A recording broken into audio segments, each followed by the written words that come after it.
A lot of Arsenal fans seemingly upset because Arsenal were going for Benjamin Sesko over Victor Gyokeres. So in today's video, we're going to analyze it. No emotional analysis, just the pure facts, looking at both players and why Benjamin may fit into the system better and why Gyokeres might not and why Gyokeres will, all of that lovely stuff. But before I begin, if you are new here, please hit the subscribe and the like as well. It'd be greatly appreciated. But let us just go on to what we need to look at when we're judging what an Arsenal striker needs. We need a variety of finishes, not just in the box finishes. Can you provide something outside the box as well? Can you score against low blocks? What type of goals are you scoring? What situations are those goals being scored in? Repeatable actions. If you're doing something over and over again, we can look at that as a speciality. And does that speciality fit into the Arsenal mold of a striker? Ability to deal with aerial duels is absolutely massive. We'll go into that into more detail later on. Box movement is critical, especially against that low block, mid block. We need a striker to occupy the centre halves and be able to move in the box. And of course, link up play is very, very key.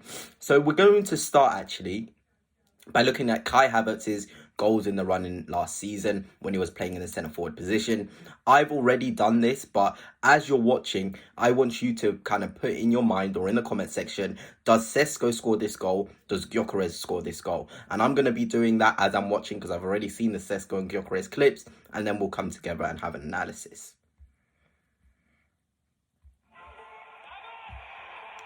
For me, Cesco scores that goal. Gyokeres doesn't score that goal against a low block.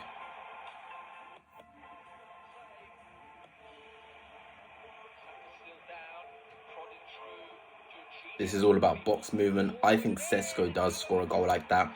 Gyokeres doesn't. I think he would be on the penalty spot. This isn't me being biased. It is what I've seen from the clips, and you guys will see.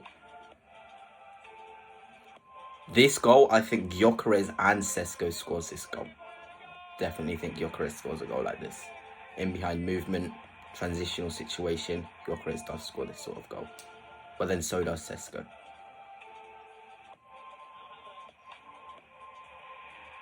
I think Cesco can score this goal, but I feel like Gyokeres scores this goal more. Obviously, Gyokeres never scores this goal. Cesco 100% scores this goal. And that is where we're ending. If I'm sure you guys have your own opinions on who scores what sort of a goal, but we're going to go now into Gyokeres' best sort of goals, see what sort of goals he's scoring, and whether this can fit into the Arsenal mold of a centre forward. So let's just have a look. This goal, I think we can't see Arsenal having this sort of space and scoring that. That sort of goal is quite underrated.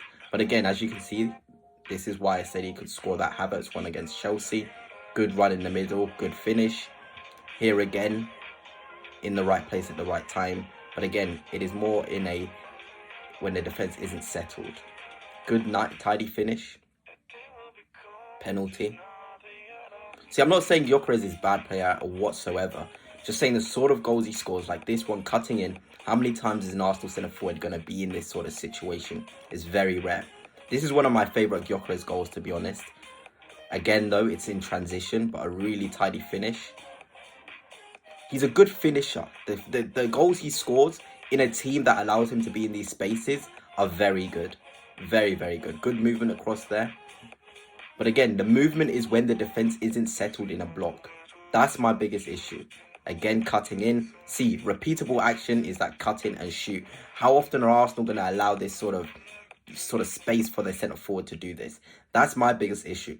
Gyokeres is a top player, and obviously he would score goals for Arsenal, but the type of goals he's scoring, cutting in from the left, going into the channels, aren't spaces where Mikel Arteta wants his centre forward to be. In any other team, Nottingham Forest, even Chelsea, United, those spaces he's in, he'll bag goals. For Arsenal, we saw with the Havertz goals, what situation is there where Havertz has the ability to cut in like Gyokeres did there? There's not enough, and it doesn't justify it as much as you would want him as a great finisher. Now let's go on to Cesco and look at the sort of goals he's scoring. Here it is. Variety of finishes. I think a lot of Gyokeres' finishes are the same. Shows he's a specialist, but we need more different ways to score a goal. That was good. Again, outside the box. Does a Gyokeres score that goal? I think he does have the ability to score that goal, to be honest. Just doesn't do it enough. That one, like the Havertz one against Brentford, Gyokeres never does that one. This one is a beautiful, beautiful, beautiful goal. This one, again, composure in the box. They're all different finishes here. Good box movement, like the one that Havertz scored against Brighton away from home. Cesco can do that sort of a goal. Look at that. Peels off, beautiful. Again, good, tight space, finishes it. See, look at Cesco. A lot of different finishes, a lot of in-the-box finishes, and a lot of sort of, look at that. Pure ability, the way he strikes the ball is really, really good. And this is, again, I'm not going at Gyokeres. I'm just seeing what Arsenal need here. Fantastic box movement, that is. Fantastic. This goal, it's just athletic. Really athletic. Gyokeres doesn't score a header like that. But that's not the sort of player he is. We will be asking Gyokeres to be a player that he isn't if he comes to Arsenal. Whereas Cesco, he has more transferable abilities and finishes that we wouldn't really be asking him to come out of his comfort zone. Yes, Cesco has a lot to work with, but to have this opinion that he's already not a good footballer, I think it's so wide of the mark. He already would make an impact for Arsenal. It's just about platforming him in the right way, pairing him with the right players. Cesco will score different types of goals. The decision making probably could be a little bit improved, but Cesco fundamentals are far better. And another thing we need to talk about is aerial duels. I feel like a lot of Arsenal fans don't understand how key aerials are. This is against PSG in the game we lost 2-1. That first half against PSG before they scored was phenomenal. And what was key to it was Raya progressed the ball aerially. Marino was winning everything in the air. Even in the second half, Marino was winning everything in the air, and it platformed us to go on the attack. 24 long balls against PSG. And then look at the one against Real Madrid, away from home. This is where we're going to need big performances. 24 long balls again, and Marino dealt with them really, really well. So that already shows, we need somebody who can adjust and be good in the air. I'm going to show you now a compilation of Gyokeres' headers. Let's just have a look. The movement of Gyokeres in the box is not bad at all. It's not bad at all. I'm not saying it's bad. But look at the way he's dealing with headers. Even if they're not from a goalkeeper, this does give us an indication of how he would deal with a header from a goalkeeper. He's just not set. He's not comfortable. It's not a comfortable second nature thing to him. And I'm not saying Arsenal or Stoke City, but it's become an integral part to us building up at certain game states. Look at that. Free header, I think Cesco does a lot better in a lot of these situations. And look, aerials one, I don't think we really need to watch clips of Cesco heading. I think we've all seen in the goal compilation, he can score a lot of really good headers. He's won 2.6 aerials per game and is in the top 19% for strikers in terms of aerials, which is so key. Havertz was key to winning aerials the season he got injured and the season before. And Gyokeres, look at that, 1.16 and in the bottom percent of strikers when it comes to aerial duels. This is why I'm saying he doesn't really necessarily suit the way we want to play.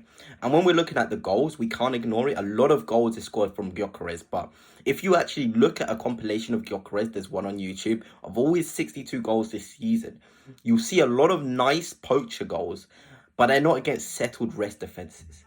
And a lot of nice cut-in goals, but again, transitional situations, which Arsenal don't really have a lot of per game. He'd probably score a couple of goals in the season from a transitional situation because, look, games get end-to-end at points and it will help us improve in that sort of way.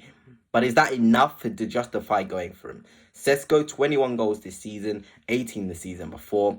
Gyokeres, obviously, very, very good numbers. Very good numbers. Won't exactly translate to the Premier League, but they're very, very good. And the thing I wanted to say was Alexander Isak, a player we all wanted this summer, he scored 16 and 17 goals. Cesco scored more goals in the past 2 seasons than Isak in his first 2 seasons in Spain. Newcastle took the punt for 70 million. Now they've got a player worth 130 million that no one's going to be able to sign off them. These are the things, the risks that a business like Arsenal need to look at. You miss out in the past, you're sorry in the future. And that's what's going to happen with Cesco at 22 years old, by the way. He is a young guy. He's very young. And he's going to improve. So would you rather take that risk on a 22-year-old or a 27-year-old Victor Gyokeres? Because when you're actually looking at it, from also a financial standpoint, because you can look at the footballing part, Gyokeres and his agent want to be paid 12 million euros net per season. Let's do this. I did a lovely calculation. It's not sad. But Gyokeres at 27, he'll cost 50 million and he'll be 10 million per year in wages. Cesco, 67 million, 7.2 million per year in wages. We've already agreed personal terms with Cesco. So if we were to give both of them a 4-year deal, Gyokeres would cost £90 million as an investment for a football club. For someone 27, he'll leave when he's 31. And then you look at Cesco, he would only cost 6.1 million more than Gyokeres. And he would be 26 before a time for a renewal would occur. So when you're looking at it from that standpoint as well, Cesco is the much better investment. There's a lot more to work with. The sort of goals and the movement and the things he provides in the finishing zones are better than Gyokeres in an Arteta team. This is Arteta's team, guys. This isn't just anyone's team. We have to get someone that fits Arteta's team. Cesco just makes a lot of sense.